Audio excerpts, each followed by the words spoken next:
Nasabat ang 17 milyong pisong halaga ng shabu mula sa isang notorious drug suspect sa isinagawang buy-bust operation ng mga otoridad sa M. Logarta Street, Barangay Subang Daco, Mandaue City, Cebu. Ang balitang hatid ni Patrolwoman Judith Nicanor.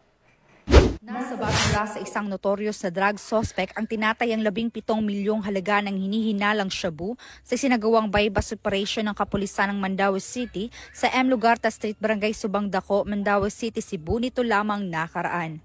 Kinilala ni Police Lieutenant Colonel Mark Gifter Sokalit, Chief ng City Intelligence Unit, City Drug Enforcement Unit ng Mandaue City Police Office, ang notorious na drug suspect na si alias Jane, 37 anyos, na residente ng 2J Embasa Street, Barangay Sawang Calero, Cebu City. Bandang alas 11:08 ng gabi na ikinasa ng mga operatiba ang buy-bust operation na kung saan na-recover mula sa suspect ang iba't ibang pakete ng hinihinalang shabu na may timbang na 2.5 kilo at nagkakahalaga ng 17 milyong piso, buy-bust money, cellphone at isang backpack na ginamit bilang lagayan ng droga. Siya ay kasalukuyang nakapiit sa Police Station 2 ng Mandaue City Police Office. Police ran after Mabuaco sa Junior, Mandaue City Police Director, said the operations reflect the continued result to protect the city from the threat of illegal.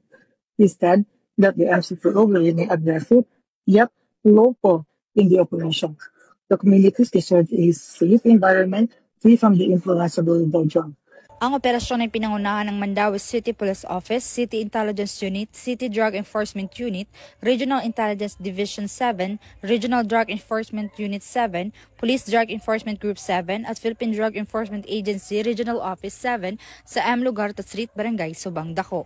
Ang matagumpay na operasyon ay patunay lamang ng mga kapulisan ng Central Visayas ay patuloy sa kanilang mga operasyon laban sa iba't ibang uri ng kriminalidad tungo sa isang mapayapang bagong Pilipinas. Mula dito sa Mandaue City Police Office, ako yung Police News Network Correspondent, Patrolwoman Judith Nicanor, alagad ng batas, tagataguyod ng Balitang Pulis.